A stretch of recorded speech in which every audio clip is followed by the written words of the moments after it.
आज मैं आपको झारखंड सीजीएल और उत्पाद सिपाही की परीक्षा में पूछे जाने वाले जो नागपुरी के प्रश्न हैं उसमें से नागपुरी लोक साहित्य में से कुछ कहानियों के बारे में डिस्कस करूंगा। कहानियाँ बहुत छोटी छोटी भी हैं, कुछ लंबी भी हैं, लेकिन नागपुरी कहानियों को हिंदी में मैं आपको समझाने की कोशिश करूँगा। झारखंड सीजीएल में इस बार हम लोग को नागपुरी साहित्य में कुछ कहानियाँ पढ़नी है। उन कहानियों में एक कहानी है भाग्य कर खेला। नागपुरी में बोलेंगे भाई कर खेल। भाई कर खेल, भाई मतलब भाग्य और कर मतलब का और खेल मतलब खेल, तो भाग्य का खेल। ये कहानी को हम लोग को पढ़ना है, ठीक है। तो चलिए मैं इसको थोड़ा सा हिंदी में समझाने की कोशिश करता हूँ। ये कहानी है क्या, ठीक है। अंगना नाम से नागपुरी कथाओं का एक संकलन है, ठीक है। उसमें भाई कर खेल नाम से एक कथा जोड़ा गया है और उसी कथा के बारे में आज हम लोग पढ़ेंगे। तो भाई कर खेल, इसमें एक राजा की कहानी है, ठीक है, जो अपनी प्रजा के सुख दुख का हमेशा बहुत ख्याल रखता था, ठीक है। तो वो जो राजा था ना, वो हमेशा अपने कर्तव्य पर, अपने कर्मों पर विश्वास रखता था, भाग्य पर उसे विश्वास नहीं था। एक बार राजा को सूझा क्या कि चलो जाते हैं और अपनी प्रजा का हाल चाल जानते हैं, दुख सुख देखते हैं कि कैसे, किस अवस्था में मेरी प्रजा रह रही है। एक दिन अचानक राजा ने सोचा कि चलो अपनी प्रजा का दुख सुख जानते हैं, हाल चाल जानते हैं, कैसे मेरी प्रजा रह रही है, इसके बारे में जानने की कोशिश करते हैं। तो इसके लिए उसने अपने सिपाहियों को बुलाया और उन्हें कहा कि चलो शिकार खेलने चलना है, इसकी व्यवस्था करो और शिकार के लिए चलते हैं। जब वे शिकार के लिए निकले तो राजा शिकार खेलते खेलते थोड़ा आगे निकल गया और सैनिक थोड़े पीछे रह गए। राजा आगे चला गया तो सैनिकों को एक बाघ मिला। बाघ को देखकर डर के मारे सैनिक लोग थोड़े पीछे हट गए। इस प्रकार राजा और सैनिक दोनों अलग अलग हो गए। सैनिक तो बाद में लौट करके वापस आ गए। सैनिक बाद में लौट करके वापस आ गए, लेकिन राजा को तो अपनी प्रजा का हाल चाल जानना था। वो तो बहाना करके निकले थे कि चलो शिकार के लिए चलते हैं। तो उन्होंने क्या किया, राजा लौटते हुए एक गांव में गए। उस गांव में जहां कुम्हार लोग अधिक थे, कुम्हार लोगों में से एक कुम्हार के घर में एक बालक पैदा हुआ था और उसका उस दिन छठी था। तो छठी मना करके खा पी करके आराम से रात में वो लोग आराम कर रहे थे। राजा लौटते हुए पहुंचा उसी घर में और आवाज दे करके, हका करके कहने का मतलब, तो आवाज दे करके उनको जगाया, बुलाया है, कोई है क्या घर में, कोई है तो बाहर निकलिए। राजा ने आवाज दिया कि कोई है अगर घर में तो बाहर निकलिए, मैं शिकार खेलने के लिए गया था और लौटते समय मैं थोड़ा सा, रात काफी हो गई है, अब मैं तुरंत अपने घर जा नहीं सकता, इसीलिए सोने के लिए थोड़ी सी जगह दे दीजिए। राजा ने आवाज लगाई तो कुछ कुमार जग गए और उन्होंने राजा के सोने की व्यवस्था की। ढाबा में, घर के बाहर जो बरामदा टाइप का होता है उसको बोलते हैं ढाबा, तो ढाबा में एक फटी हुई चटाई उन्होंने उनके लिए बिछा दी। राजा भी फटी चटाई पर सो गया, लेकिन उसको गड़ रहा था, राजा को तो गड़ रहा था, उसके चलते वो उसको नींद नहीं आ रही थी। अब नींद नहीं आ रही थी तो राजा जाग रहा था एक टक। ठीक मध्य रात्रि को, सुनसान रात, निशब्द रात्रि, जब कुछ ना आवाज आए टाइप का ना, झिंगुर की आवाज आती है ऐसे समय पे, ठीक मध्य रात्रि को राजा को एहसास हुआ कि कोई आदमी आ रहा है। दरवाजा धीरे से खोलता है और सीधे नवजात शिशु जहाँ पर अपनी माँ के साथ में सो रहा था उसके पास वो चला जाता है। राजा को लगा कि ये तो चोर है, तो वो जब अंदर गया तो राजा चुपचाप तलवार लेकर के बाहर खड़ा हो गया कि आज तो मैं इसको पकड़ूंगा कि कौन चोर है। राजा दरवाजा के बाहर खड़ा था तलवार लेकर के। जब वो आदमी बाहर निकला तो राजा ने तलवार से उसको रोक दिया। राजा ने जब उस आदमी से पूछा कि भाई तुम क्या चोरी करने आए थे, करने क्या आए थे यहाँ पर, तो उसने राजा को क्या बताया? उसने राजा को बताया कि मैं यहाँ चोरी करने नहीं, मैं तो नए जन्मे बच्चे का भाग्य लिखने के लिए आया था, मैं तो भगवान हूँ। तो राजा ने पूछा तो बताओ कैसा है भाग्य उसका, क्या भाग्य है उसका, के बारे में बताओ मुझे।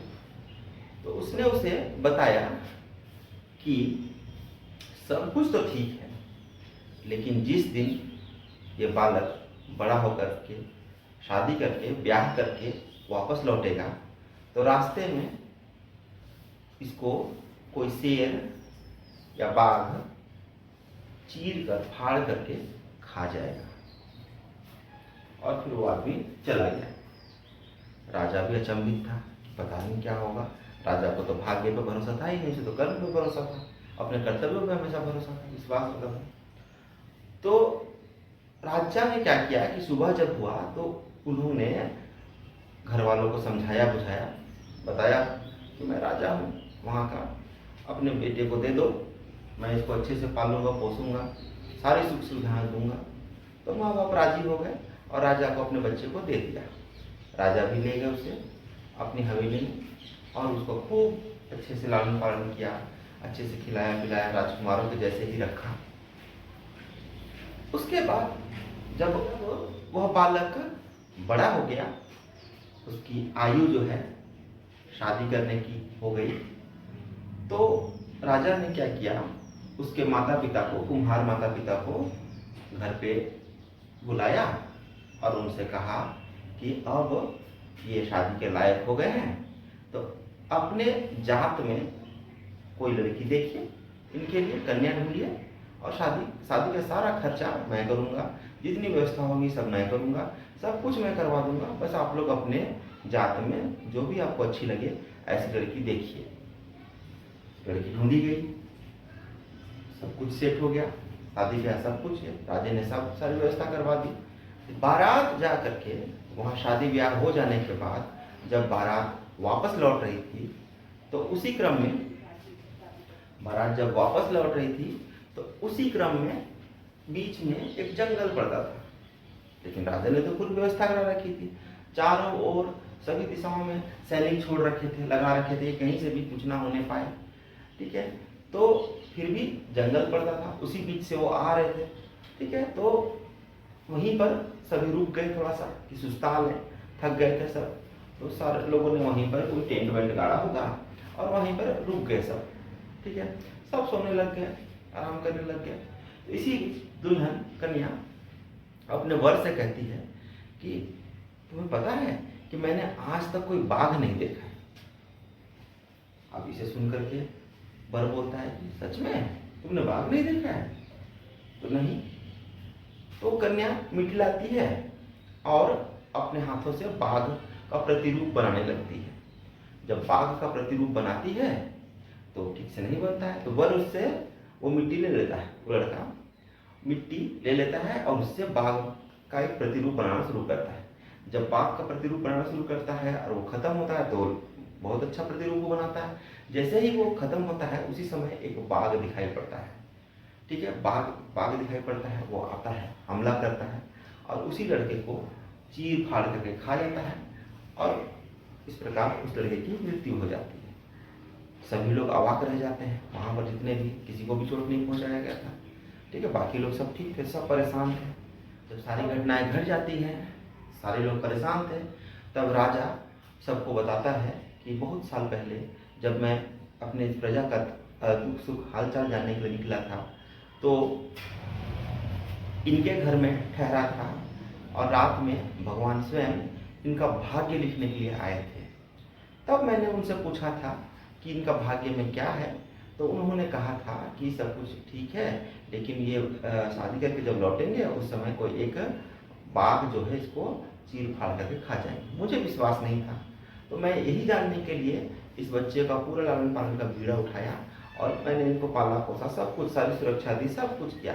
और आज मैं यही जांचने के लिए फिर शादी ब्याह करके जब ये लौट रहे थे, तो मैं देखना चाहता था कि सचमुच में ऐसा कुछ होता है कि नहीं होता है। और आज वही घटना हो गई। सभी लोग अवाक होकर के बस राजा की बातों को सुन रहे हैं, सब हैरान थे।